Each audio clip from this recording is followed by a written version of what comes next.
Y dice Santiago, no se sorprendan, no se maravillen de que de repente hay muchas pruebas. Y en lugar de que la oposición y las pruebas puedan menguar nuestro ánimo, dice Santiago, ¿verdad? Está probándose nuestra paciencia y nuestra fe. Vean ahora aquí, le damos vuelta a primera de Pedro, otra vez, capítulo 1. Y dice el versículo 6 y 7, en lo cual vosotros se alegran ahora, aunque un poco de tiempo, si es necesario, tengan que ser afligidos en diversas pruebas, para que sometida a prueba vuestra fe, mucho más preciosa que el oro, o sea, ¿por qué tiene que probar Dios nuestra fe? Porque es lo más valioso que Dios nos ha regalado. Lo más grande que tenemos es la fe. Y si queremos agradar a Dios, lo tenemos que agradar a través de la fe. Porque sin fe es imposible agradar a Dios.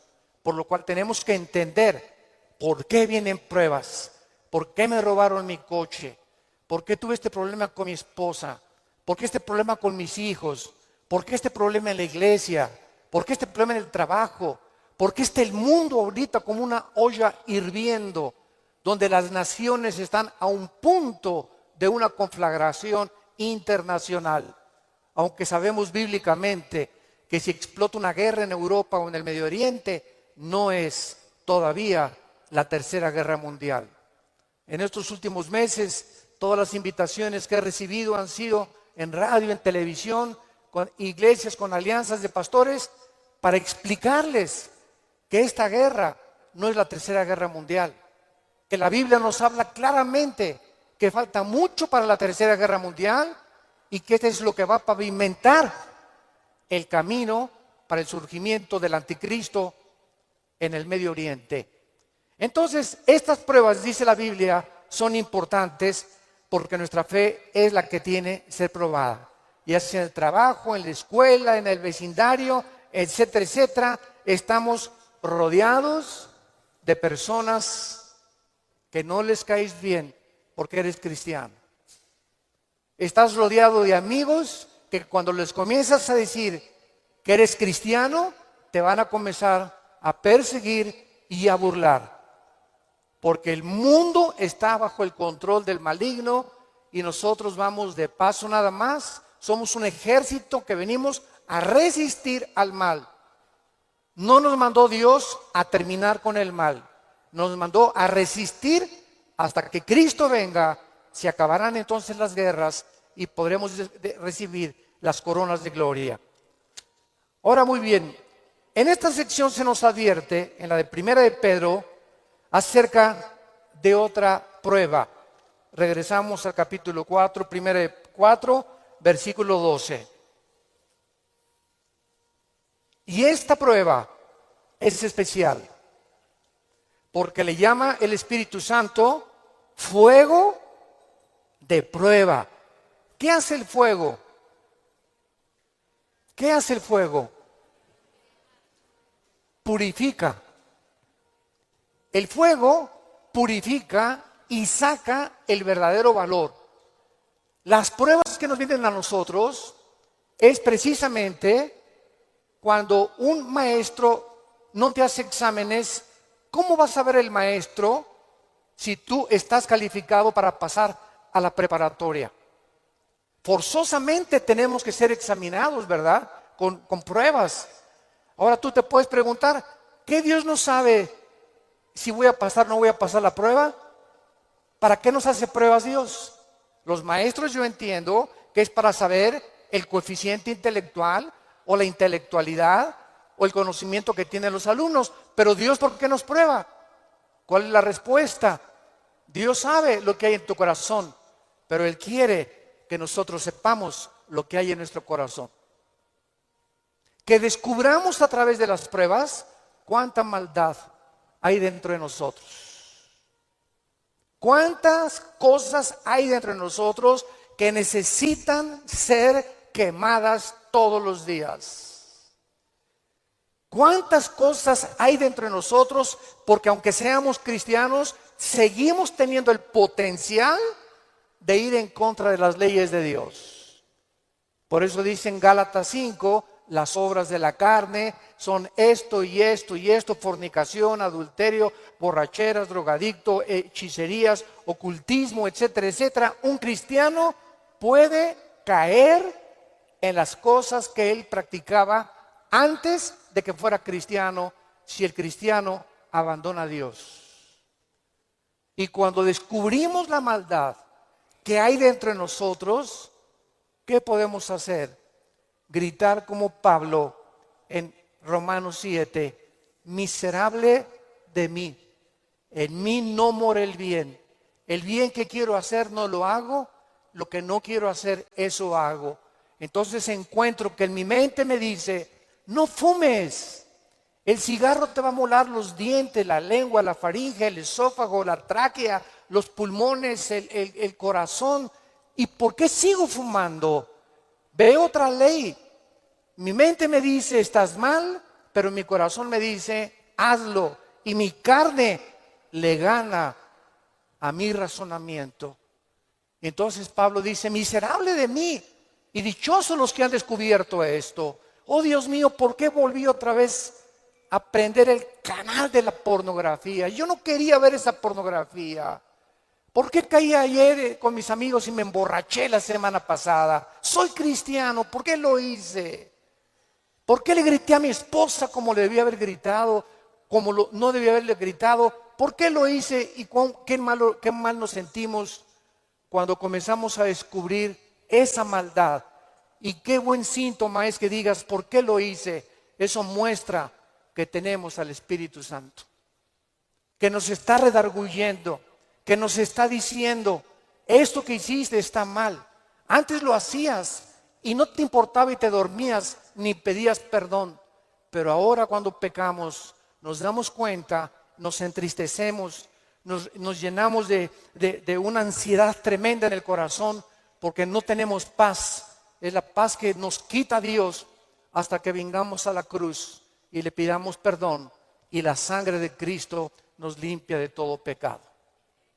Pero esta es la razón por la cual las pruebas Dios nos las manda, para que vayamos evaluándonos honesta, íntegra y sinceramente en qué nivel nos encontramos de espiritualidad. Vayamos a Santiago capítulo 1 otra vez con este versículo, y vamos a ver algunas verdades prácticas antes de desarrollar el pasaje que acabamos de leer. Veamos algunas verdades prácticas de las pruebas.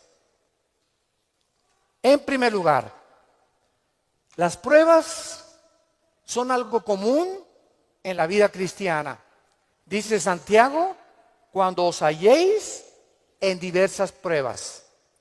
En segundo lugar, estas pruebas, van a venir en diferentes categorías.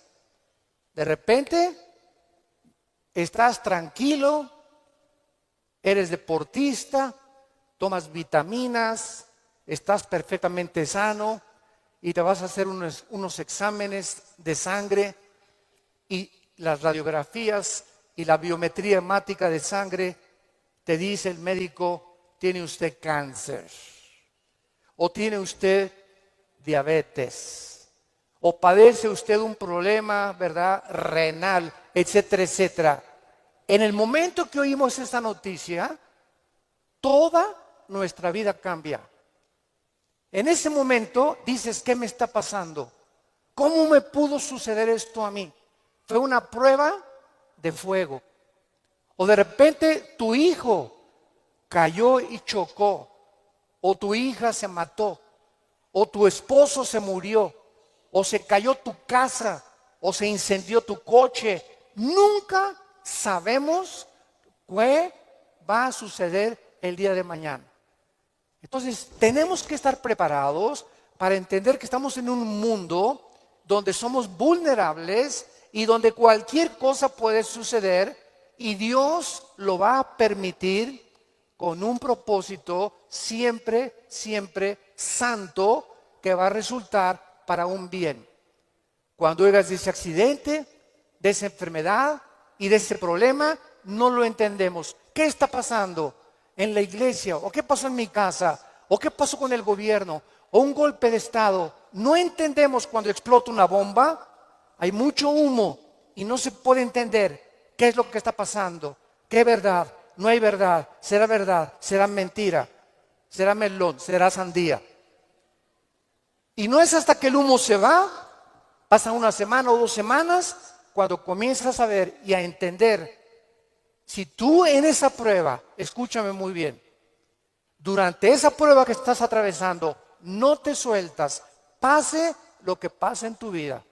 Si tú no te sueltas de Cristo, no te imaginas cómo Dios te va a bendecir, te va a fortalecer y vas a madurar espiritualmente como no te imaginas.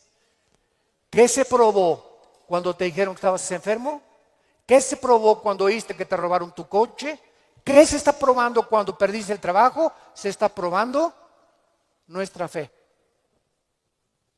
¿Cuánto confiamos en Dios?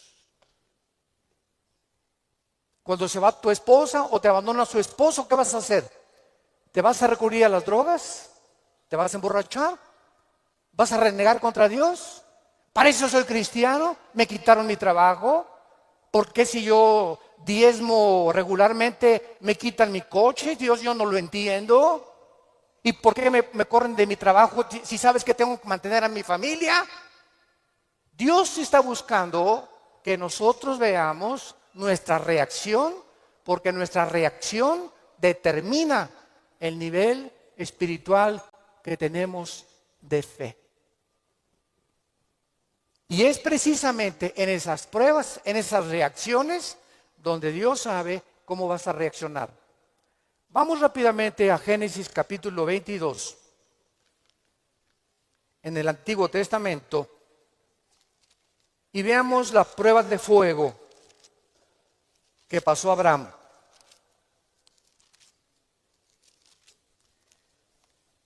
Abraham ya era un hombre maduro. Ya tenía el hijo de la promesa, Isaac. Y Abraham se le llama en Romanos capítulo 4 el padre de la fe. Por algo será, ¿verdad? Por algo será, porque son las pruebas de fuego las que nos gradúan en el ejército de Dios. Las pruebas, no las muchas pruebas, nos van preparando, pero hay una prueba de fuego que es nuestra graduación.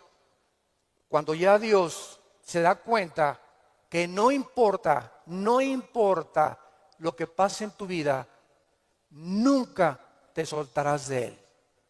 Nunca blasfemarás de su nombre, nunca te llenarás de rencor ni de amargura contra nadie.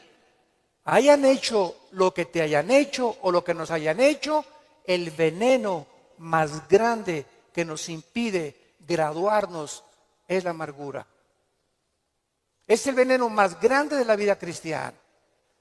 Bueno, aquí se encuentra Abraham, capítulo 22 del Génesis, y dice: aconteció después de estas cosas, o sea, estas cosas son todas las pruebas que Abraham había atravesado, que probó Dios a Abraham. Abraham podría decir: ¿otra? Oye, ¿otra, Señor? ¿Es juego? ¿Otra prueba? Pero Adán, quiero decirte una cosa, Abraham. Esta prueba, ¿verdad? No te imaginas, va a ser la bendición más grande para tu vida y para 1000 generaciones después. A los que les interese la palabra prueba en el hebreo, es la palabra nasá, con H al final. Cuando dice probó, es la palabra nasá. Escuchen lo que significa probar en el hebreo. Manifestar el corazón por medio de la presión.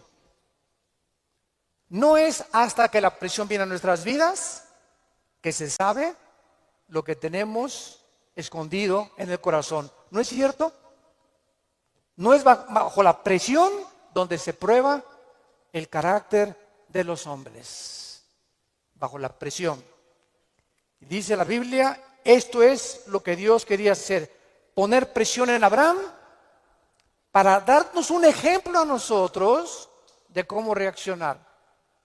¿Y cuál fue la prueba de fuego que Dios le puso a Abraham? Dame a tu hijo Isaac, versículo 2. Señor, no te oí bien. Creo que me está fallando el oído. ¿Qué dijiste? Que me des a tu hijo. Señor, ¿estás bien? ¿No necesitas un mejoral? ¿Me estás hablando?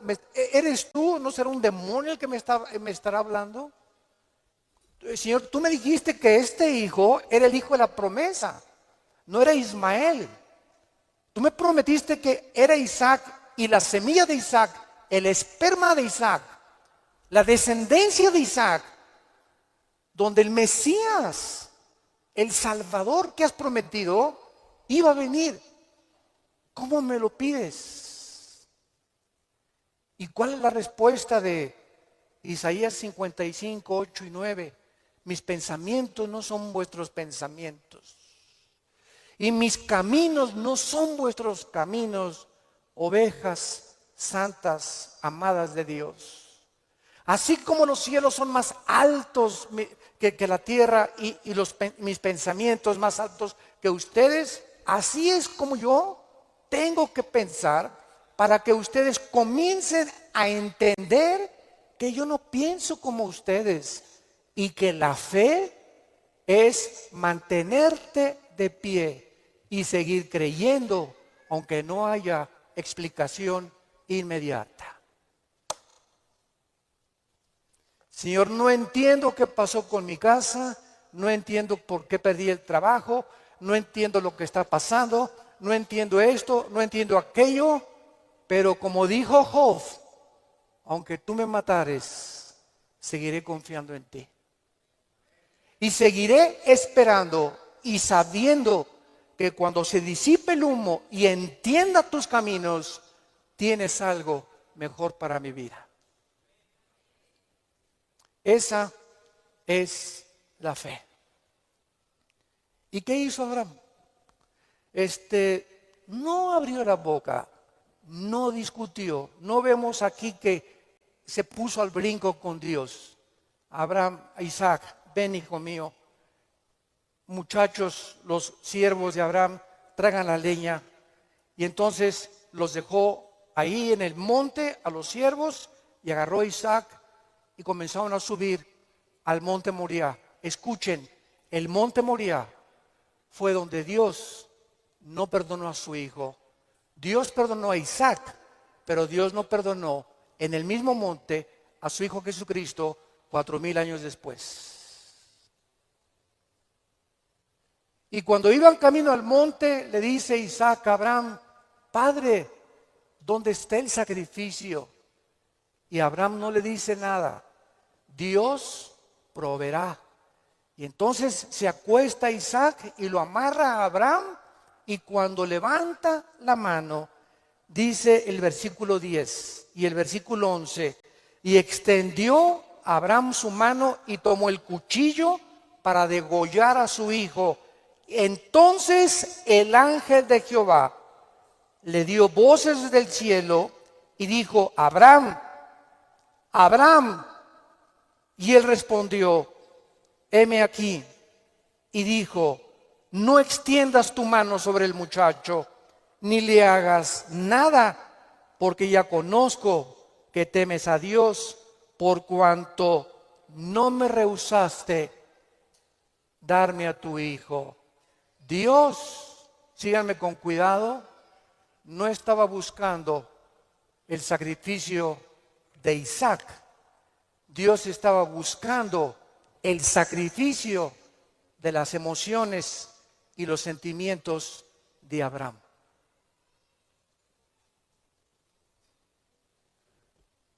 Abraham tenía que pasar la prueba de morir a sus emociones y a sus sentimientos y amar a Dios con todas sus fuerzas y con todo su corazón, escúchenme, más que a su hijo.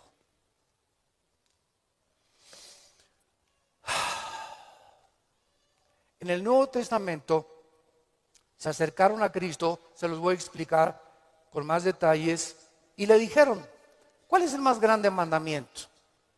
Y contestó Jesucristo, amarás a Dios con todo tu corazón, con todas tus fuerzas y con toda tu alma, y a tu prójimo como a ti mismo. Muy bien, hace algunos años yo orando le pregunté a Dios, porque alguien, ¿verdad?, me metió una idea satánica, un ateo, en un hotel, me acuerdo que se acercó y me dice, oiga, señor Alducin, el Dios que ustedes adoran es un misógeno, es un ególatra, es un Dios que solamente busca a Él, que nada más dice, ámame a mí con todo tu corazón, más que a tu esposa, más que a tus hijos. ¿Cómo puede ser eso posible? Me dijo este ateo. ¿Cómo puede usted reconciliar a un Dios que nos diga que lo amemos más a Él que a la propia familia? Y entonces me fui muy confundido. Me comenzó a dar vuelta porque en ese momento me quedé así, ¿verdad? Le dije, ¿sabe una cosa? Voy a orar y le prometo que voy a buscar una respuesta de Dios. Nadie me había hecho nunca ese ataque a mi fe. Entonces pasó como unas 2 semanas, me puse a orar, ayuné como 2 días buscando esta respuesta y fue tan clara de parte de Dios. Y el Señor me mostró en la Biblia lo siguiente. Mira, hijo, me dice Dios, cuando yo les pido a ustedes, ámenme con todo mi corazón y con toda mi mente, ¿saben por qué se los pido? Porque tu mamá, tu esposa y tus hijos y tu perro Fido y tu cotorro y lo que más amas en tu vida y tu jarrón chino y la casa que tienes y que la amas, todo lo vas a perder y al final de tu vida te vas a quedar solo. Todos nos quedamos solos al final de la vida. Los hijos se tienen que ir, si no se casan, se mueren, la esposa tiene que morir, él tiene que morir, escúchame muy bien. Y si tú tenías todos tus afectos en tu hijo que se fue, o en tu esposo que se fue, o en tu perro que te quitaron, cuando se vaya tu hijo, cuando te quiten a tu esposo, cuando te abandone tu mujer, te vas a hundir porque no tendrás las fuerzas de seguir viviendo. Pero cuando amas a Dios con todo tu corazón y con toda tu alma y pierdes algo por acá y pierdes algo por acá y pierdes esto y por acá, ese amor que tú le tienes a Dios es el que nos sostendrá para seguir viviendo con Él, con las fuerzas de seguirlo amando. Denle gloria a Dios, de verdad.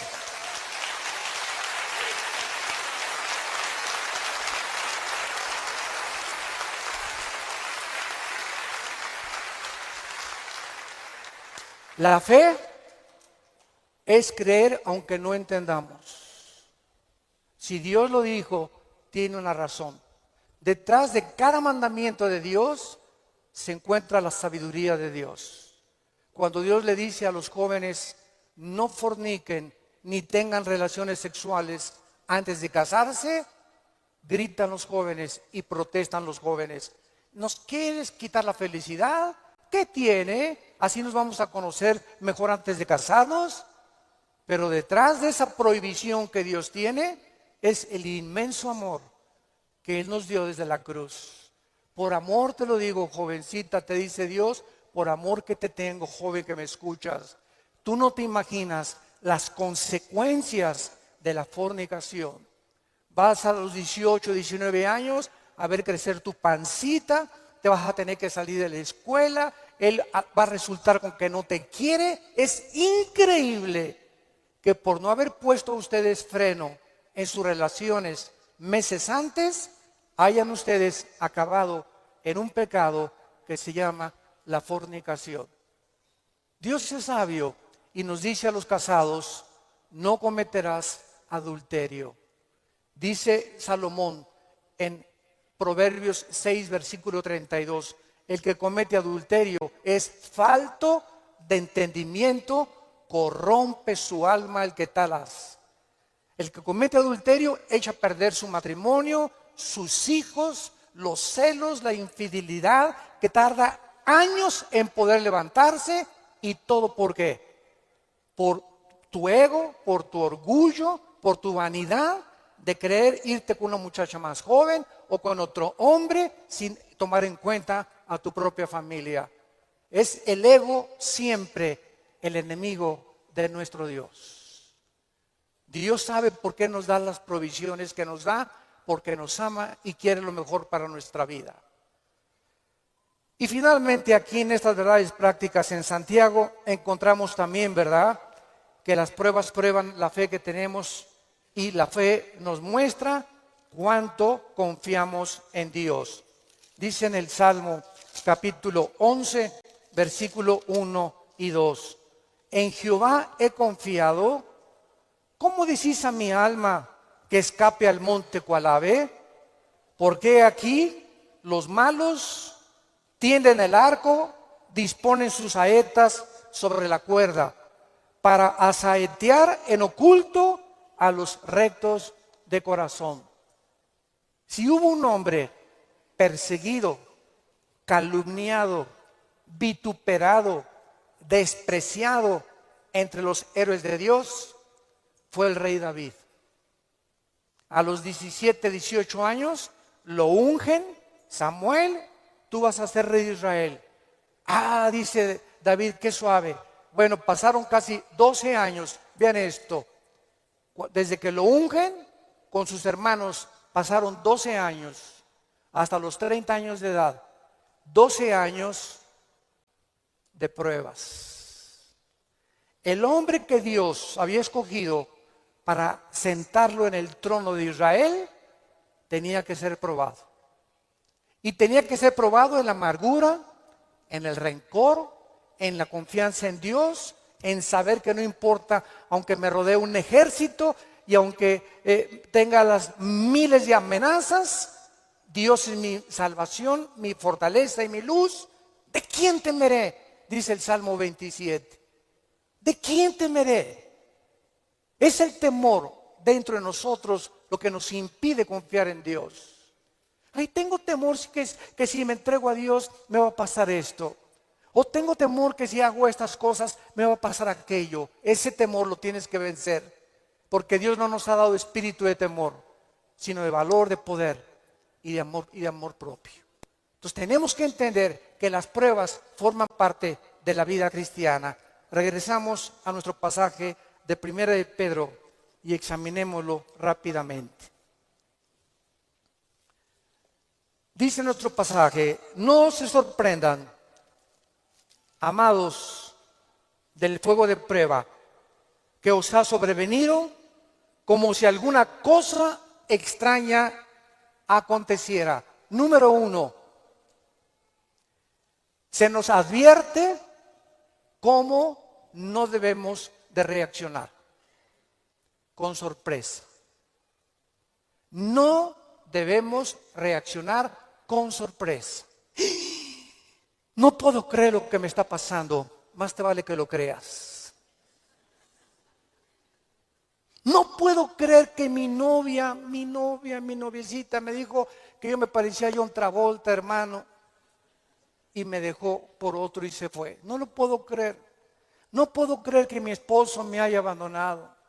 No puedo creer que este negocio haya caído. No puedo creer, yo fui fiel en mi trabajo y me corrieron, hermano, del trabajo. No lo puedo creer. Más te vale que lo sigamos creyendo. No nos sorprendamos, es una prueba. Cualquier cosa que afecte tu vida, tu estabilidad emocional o física, son pruebas. Entendámoslo. Dios es un Dios que nos tiene que probar. Y estas pruebas son para nuestro bien. Y vamos a descubrir en las pruebas que Él es real, que Él sana, que Él restituye, que Él vindica, que la oruga y el saltón te robaron, Dios te lo va a devolver 10 veces más. Pero es esa fe la que Él está tratando de desarrollar en nuestras vidas. porque es mucho, mucho más preciosa que el oro. Dice en 1 de Pedro 5:10, mas el Dios de toda gracia, que nos llamó a su gloria eterna en Jesucristo, escuchen bien, santos de Dios, después que hayáis padecido, ¿cuánto tiempo? No toda la vida es la Inquisición, por el amor de Dios. No toda la vida, como llegó una hermana, ay, pastor, ¿qué le pasa a doña Chole? Pues sigo con pruebas. Hermana, tengo 5 años que la conozco y usted ya le ganó a Job. No me diga que en 5 años Dios no la ha dejado descansar. Ese no es el Dios que servimos. Dice claramente que las pruebas son temporales, de vez en cuando Él cree conveniente que la necesitamos atravesar. Después que hayáis padecido un poco de tiempo, vean ustedes el propósito. Él mismo os perfeccione, afirme, fortalezca y establezca después de las pruebas.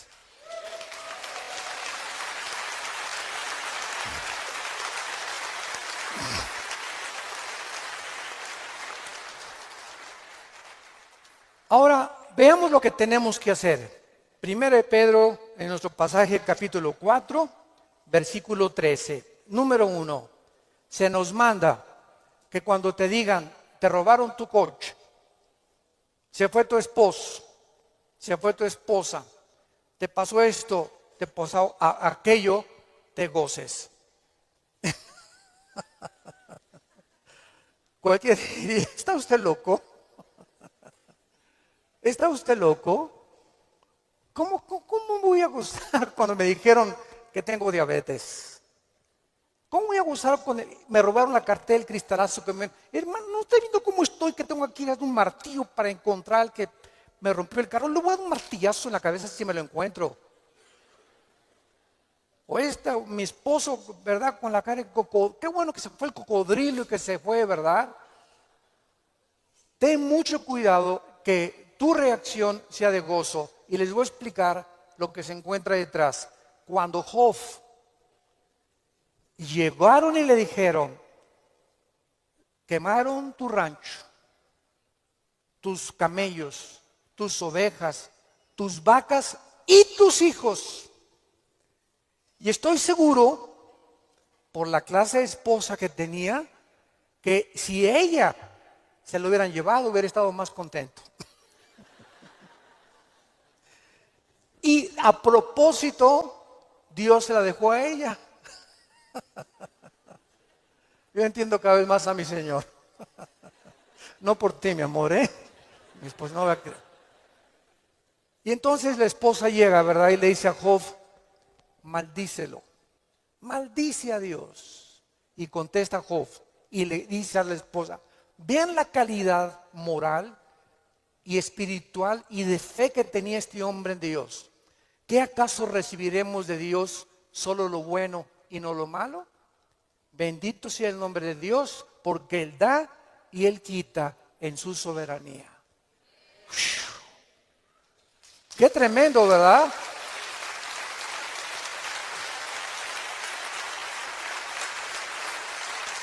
Qué tremendo.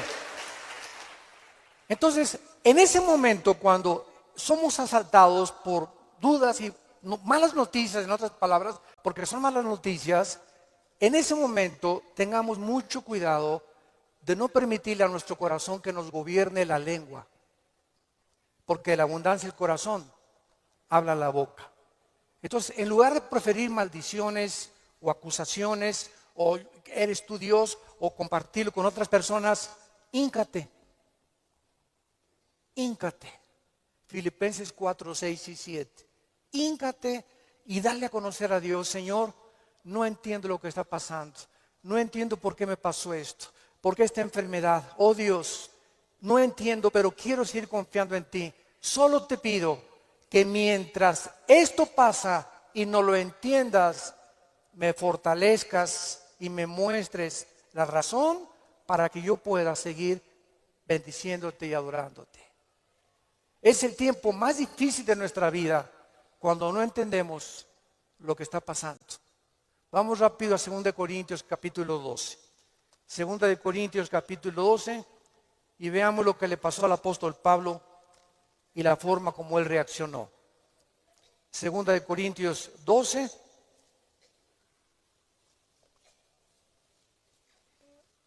Pablo fue uno de los pocos hombres, junto con Enoc y Elías y el apóstol Juan, que subieron al cielo. En el Nuevo Testamento, Pablo y Juan fueron los dos únicos apóstoles que subieron al cielo sin morir. Fueron sacados de su cuerpo espiritualmente. Y Pablo lo llevó Dios al tercer cielo, donde habita Dios. Y cuando Pablo regresó a la tierra, su espíritu salió de su cuerpo y su espíritu volvió a entrar a su cuerpo.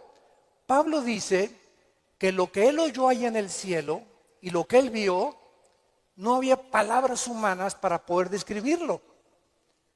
Y como fue una experiencia tan impresionante, pero tan grande, que cabía la posibilidad, dada la naturaleza humana pecaminosa que aún tenemos, Dios tuvo que darle una prueba a Pablo y ponerle un aguijón en su cuerpo físico, alguna enfermedad. Y esta enfermedad no sabemos qué es. Algunos han especulado que era algún problema oftalmológico, porque dicen Gálatas, mira con cuán grandes letras les escribo. Bueno, no sabemos, ¿no? Entonces Pablo tenía algo en su cuerpo que lo atormentaba y se hincó delante de Dios y le dijo: Señor, quítame este aguijón. No, Pablo. Señor, te ruego, quítamelo. No, Pablo. Señor, te lo imploro con mi corazón. Si quieres me voy a la villa y de vuelta de rodillas. Hago lo que tú quieras, quítame este aguijón. Y Dios le contesta y le dice en el versículo 9: y el Señor me ha dicho, bástate mi gracia. ¿Por qué? Porque mi poder, y lo traduzco en el original griego, está en presente continuo. Mi poder se está perfeccionando a través de esta dolencia física que he permitido que tú tengas. Mi poder se está perfeccionando mientras tú estás sufriendo esta enfermedad en la que estás atravesando. Y entonces Pablo, cuando entiende detrás de lo que no entendía, por qué Dios permite eso en su vida, contesta Pablo y dice: por tanto, de buena gana me gloriaré más en mis debilidades, para que repose sobre mí el poder de Cristo. Hace poco mi esposa y yo estábamos en Dallas, y ¿se acuerdan de este muchacho que no tiene brazos ni piernas? Muchos de ustedes lo conocen. Bueno, su esposa es mexicana, de Chihuahua. Y estuvimos ahí como una hora, mi esposa y yo y nuestros 3 hijos, compartiendo con ellos en una iglesia de Dallas, y nos querían conocer también a nosotros, bueno, que también conocían nuestro ministerio, etcétera, etcétera. Y cuando yo me acerqué a abrazarlo, a este muchacho, ¿de dónde lo agarro? Nunca había tenido esa impresión, me quedé como paralizado. ¿Qué hago, no? Y él me hacía así. Bueno, pues entonces como un costal, ¿verdad? Lo agarré y lo hice así. Y me dice: levántame. Y le comencé a hacer así. Y entonces le pregunté y le dije, sinceramente, platicando con él, ¿por qué nos dijiste que quién era feliz? Y entonces en la reunión que él tuvo, le preguntó a la gente: ¿quién de ustedes es feliz? Y muchos que estaban: yo sí o no. Y me dice: yo les quiero contestar algo. Dios permitió que naciera sin brazos y sin piernas para que yo fuera un testimonio que la felicidad no se encuentra en estar completo, sino en tener el poder de Dios viviendo en tu vida.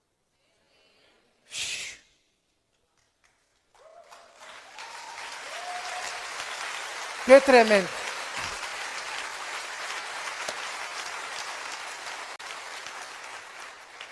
Mi esposa y yo nos bañamos de lágrimas. Tenemos piernas, tenemos brazos, tenemos casa, con flex, un carro, lo que sea, nuestros hijos, y estamos descontentos. Teniendo contentamiento, teniendo sustento y abrigo, estemos contentos porque estamos vivos. Nosotros estamos completos y él era más feliz que la mitad de los que fueron a escucharlo. Él riéndose, y era una felicidad, ¿no es cierto, Marta? Un gozo sincero. Él no estaba fingiendo, él estaba lleno del poder de Dios. Y transmitía en sus ojos esa paz, ese contentamiento, esa aceptación. Él dijo que a los 12 años se quiso suicidar porque todavía no había aceptado a Cristo. Y se metió y dice, ¿cómo me suicido? ¿Con qué? Ni modo que agarre una pistola y le haga así, ¿verdad? Se metió a la tina del baño y con la boca abrió la llave y se quería morir ahogado. Y cuando estaba el agua subiendo, muchos de ustedes que ya no oído su testimonio, yo lo traigo grabado en mi iPhone, dice que en ese momento dijo, si yo me quito la vida, nunca podré compensarles a mis padres y los haré culpables a mis padres, porque siempre se lamentarán porque yo nací así, y si hay un Dios, nunca conoceré el propósito por el cual permitió que yo naciera sin brazos y sin piernas.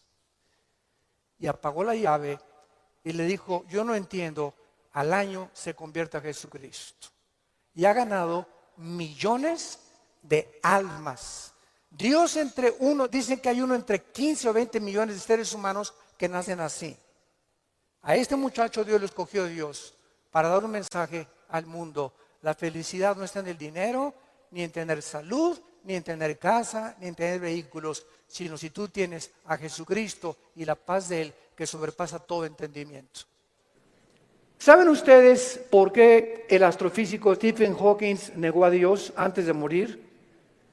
Simplemente porque no pudo explicar sus sufrimientos. Su esposa lo dijo, la primera esposa, Stephen está enojado con Dios, con un Dios que no existe. Se amargó contra alguien que no existe. Y siempre estuvo repelando, ¿verdad? ¿Por qué si Dios es Dios, no lo sanaba y no lo levantaba de esa silla de ruedas? Hace poco ustedes escucharon el testimonio de Nicky, un muchacho sin brazos y sin piernas. Nació con el puro tronco nada más. Y cuando oye su testimonio dice que a los 8 o 9 años de edad, como no podía suicidarse, se metió y con la boca abrió la llave del baño para ahogarse. Y en ese momento él reaccionó y dijo, ¿pero qué es esto? Y comenzó a gritarle, Dios, si existes, dime la razón por la cual me trajiste hacia el mundo, sin brazos y sin piernas. Y entonces él entrega a los 11, 12 años de edad su vida a Jesucristo. Y no se imaginan ustedes los millones de almas que este muchacho, Nicky se apellida, ¿verdad? Nicky ha ganado en el mundo. Aquí lo tuvimos en México y mi esposa y yo, su esposa es mexicana y se han discipulado con nosotros desde hace muchos años. La esposa de él y la familia de ella también. Ahora ya van a ser papás otra vez. Así como lo ven, pero juguetón. Gracias a Dios por su vida. Entonces, podríamos nosotros realmente, porque esta es la espada y este es lo que esgrimen los ateos, los escépticos, los agnósticos, es que ¿por qué si hay un Dios hay un sufrimiento? ¿Por qué es? Entonces, como no pueden entender y no tienen respuestas y no las van a tener fuera de la Biblia, se encierran en una cárcel. Y en lugar de que este hombre hubiera podido escuchar a su esposa, bueno, ok, tú me dices que es un Dios, dime por lo menos, o explícame por qué permite el sufrimiento. Pero ni siquiera quiso hacer eso. Negó completamente todo contacto con la Biblia. Y esta es la razón de esta serie que me he propuesto comunicarles a todos ustedes y a todos los que nos escuchan a través de las redes sociales, porque es el tiempo que seamos luz. El mundo está pidiendo respuesta a los políticos, astrofísicos, ateos, agnósticos, escépticos, etcétera, etcétera. Las universidades en Latinoamérica están llenas de ateos. infectando las mentes de nuestros hijos, incitándolos a una revolución, incitándolos a la violencia, porque ellos creen que a través de esta violencia y de este idealismo pueden ellos hacer un cambio en México social, o en Veracruz, o en cualquier otra nación. ¿Por qué? Porque hay un idealismo en la juventud que no tiene respuestas, y nosotros somos la luz del mundo. Ya es hora que brillemos, ya es hora que levantemos la lámpara. Todos los 70s, 80s y 90s del siglo XX persiguieron a la Biblia, persiguieron al cristianismo, persiguieron a los pastores en Latinoamérica. Yo recuerdo cuando fui a la universidad a la conferencia en la Facultad de Filosofía y Letras, cómo querían burlarse todos. Ay, ya llegó el padrecito, así me decían, ya llegó el padrecito. A ver de qué nos va a hablar el padrecito, porque como ellos no tienen respuestas, creen que nosotros tampoco las tenemos. Y cuando nos enfrentamos a auditorios y les demostramos que hay más evidencias científicas en la creación bíblica que en la famosa teoría de la evolución. Cuando alguien te diga y tú le preguntes, bueno, ¿cuál es tu punto de vista o tu perspectiva de cómo te imaginas que creó el universo? ¿Qué te van a contestar? Pues por ahí anda una enseñanza, una ideología que se llama el Big Bang, o la grande explosión traducida. ¿Y qué significa esto? Que pues los físicos y se imaginan, porque no se puede probar científicamente, que pues comenzó con una explosión en el universo. Y entonces de esa explosión se formó todo lo que nosotros vemos. Cuando las propias leyes de la física, la primera y la segunda ley de la termodinámica, contradicen el Big Bang. Virgen del Socorro. Me atrevo a decir esto. La misma física que dice la primera ley de la termodinámica, nada se crea ni se destruye, la segunda ley, todo tiende al desorden, a la oxidación, a la destrucción, a la corrupción. Nunca del desorden se ha formado el orden por el amor de Dios. Entonces, ¿cómo podemos estar defendiendo una teoría que la aceptamos ciegamente? Porque mi maestro me la enseñó. Porque tu maestro no tiene ninguna otra explicación. Y como dijo Don Teofilito, como decimos aquí en México, ni la tendrán si no vienen a la Biblia. Porque por medio de la ciencia y por medio de la intelectualidad, que es limitada, el ser humano no puede traspasar y trascender la dimensión espiritual, la dimensión del mundo invisible. Entonces el intelecto choca contra las cosas que no entiende y al llegar ahí se vuelven locos. Entonces no puede el ser humano comprender la inmensidad del universo que nos rodea, ni los caminos ni los pensamientos de Dios, porque son más altos que los nuestros. Dios tuvo que bajar hace 2000 años en la persona de Jesús para Él comunicarnos y revelarnos los secretos que se encuentran detrás de su universo, de su soberanía, de la tierra, de dónde venimos, los animales, la genética y la ciencia que continúan demostrando y comprobando simplemente que la Biblia tenía la razón.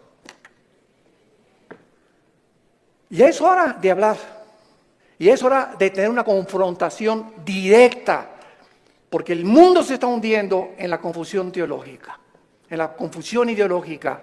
Los gobiernos los invitamos al próximo desayuno en junio, ya les dieron su volante titulado El fracaso de los gobiernos humanos.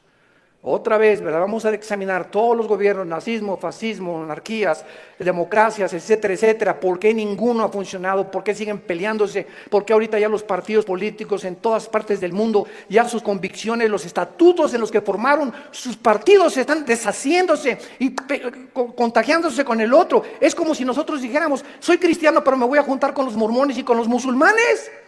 Cuando los principios de los musulmanes, los principios de los mormones y el cristianismo se contradicen unos a otros. Entonces, ¿creo realmente que mis convicciones son reales y es la verdad? ¿O necesito otras ideologías porque no estoy seguro de lo que yo creo? Es una tristeza, se están derrumbando ante nuestros ojos todas las ideologías y todas las filosofías del mundo. Los sistemas de pensamiento están confundidísimos como jamás lo habían estado. Gubernamentalmente, teológicamente, filosóficamente, económicamente, es una confusión en el mundo tremenda. Es el estrés por el cual vive la gente. Es una incertidumbre de dónde está la verdad, dónde está la luz, quién tiene la verdad. Tú dices que en aquella religión, tú dices que en aquella religión. Discúlpame, en ninguna religión, en la persona de Jesucristo. Porque tú puedes tener X religión sin tener la verdad, ni tener al Hijo de Dios en tu vida. Él fue el que vino y nos dijo, no los católicos, no los evangélicos, no los nazarenos, no los mormones. Jesús dijo, yo soy la verdad. Y cuando Él entra a tu vida, se te caen las vendas. Y de alguna forma el entendimiento se nos comienza a expandir.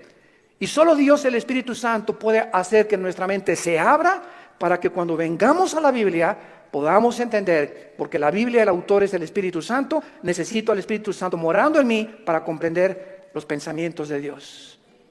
Ven a la Biblia sin el Espíritu Santo y vas a chocar contra los pensamientos de Dios. Porque el hombre natural no entiende las cosas del Espíritu, porque para él son locura. Porque estas cosas no se intelectualizan, estas cosas se disciernen espiritualmente. Veamos estos pasajes a continuación que nos van a servir de base para poder dar una explicación y comenzar ya a levantar la bandera de la fe. Dice en Romanos 5, versículo 3, y no solo esto, sino que también nos gloriamos en las tribulaciones, sabiendo que la tribulación produce paciencia. Alguien viene sin el Espíritu Santo y lee este versículo, la conclusión a la que llega dice, esto lo escribió un loco. ¿Cómo puede alguien que está atravesando tribulaciones o problemas gloriarse? Y inmediatamente se enfrenta a esta persona con una pared. Pero es que esta persona no entiende que las próximas palabras es que estas tribulaciones y estos sufrimientos, Dios los está usando para formar nuestro carácter, que si no sufrieras, de otra manera no podrías aprender muchas cosas en la vida que solamente a través del sufrimiento se aprenden. Dice Salomón en Proverbios, el sufrimiento purifica el corazón. Esta es la razón por la cual comenzamos ya a entender, y cuando comenzamos a entender los pensamientos de Dios, y aunque no vamos a ser libres del sufrimiento, por lo menos Dios va a entrar a nuestra vida y nos va a dar una esperanza para que en ese valle de sombra y de muerte tengamos paz. Para que en medio de las tribulaciones que tú estás atravesando, y en medio del divorcio que estás ahorita enfrentando, y el abandono de tu esposo, y el abandono de tu esposa, y el abandono de tus padres, por lo menos en medio de ese horno de fuego donde que tú estás atravesando, Jesús está contigo. Y aunque no se va a acabar hasta que Él venga a todas estas cosas, Él nos da la fuerza para resistir hasta el final con gozo. Y la paciencia solamente es el fruto de las pruebas y las tribulaciones. ¿Se imagina lo que la Biblia dice? ¿Y para qué quiere la paciencia, Señor? Si no tienes paciencia, te vas a casar con el chavo equivocado. Si no tienes paciencia, te vas a casar con la muchacha equivocada.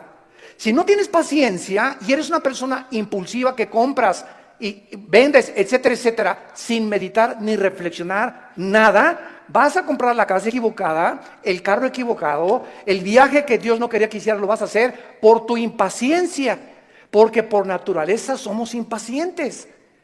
Entonces la Biblia nos comienza a abrir los ojos y nos dice, espérame tantito, la paciencia es una virtud elemental para que puedas tomar decisiones y no te arrepientas el día de mañana.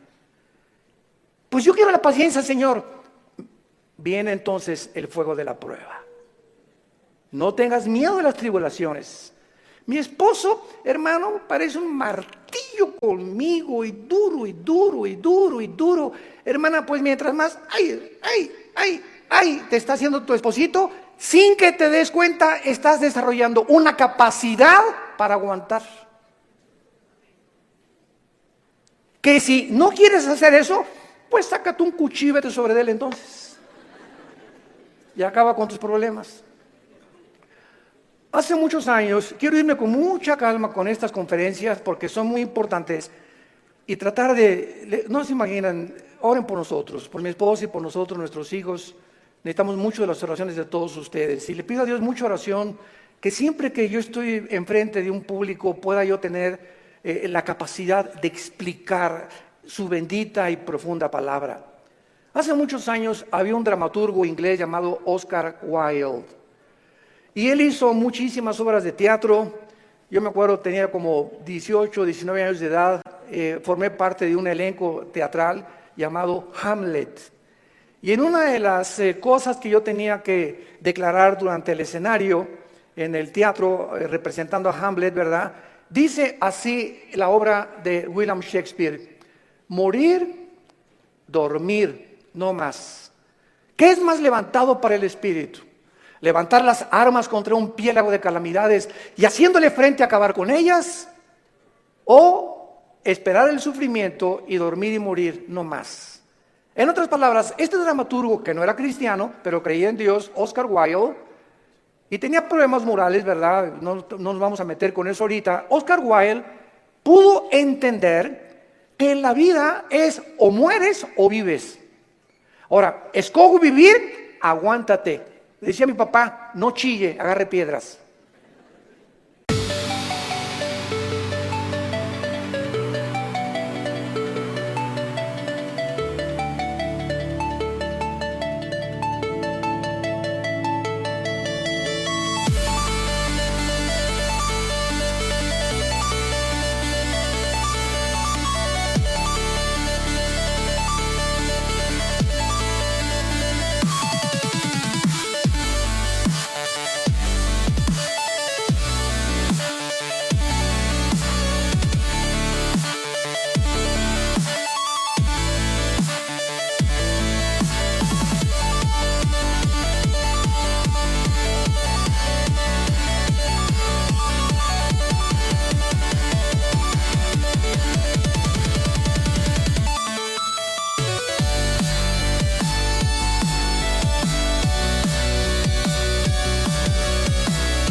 I'm just me, and you're just you. But somehow, that's everything we need.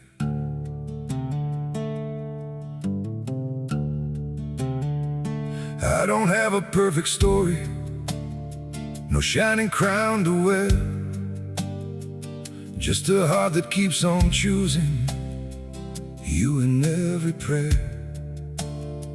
You're not made of fairy tales, you're not some distant dream, just the one who feels like home in ways I can't explain. I'm just me and you're just you, nothing more, but it feels true. No disguise, no in between, just the way it's meant to be. We don't need to be someone, we don't have to chase the sun. In this world so wild and free, you belong with me.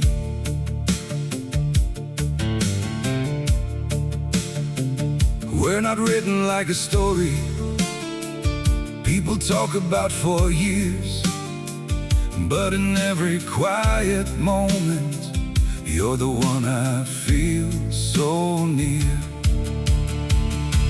I'm just me and you're just you, nothing more, but it feels true. No disguise, no in between, just the way it's meant to be. We don't need to be someone, we don't have to chase the sun. In this world so wild and free, you belong with me. Maybe we're not perfect, maybe we don't shine, but if you stay beside me, then everything is right. I'm just me and you're just you, still somehow we make it through every road and every sea. Lead you back to me. We don't need the stars above, we already have enough. Simple hearts, one destiny. You're the one for me.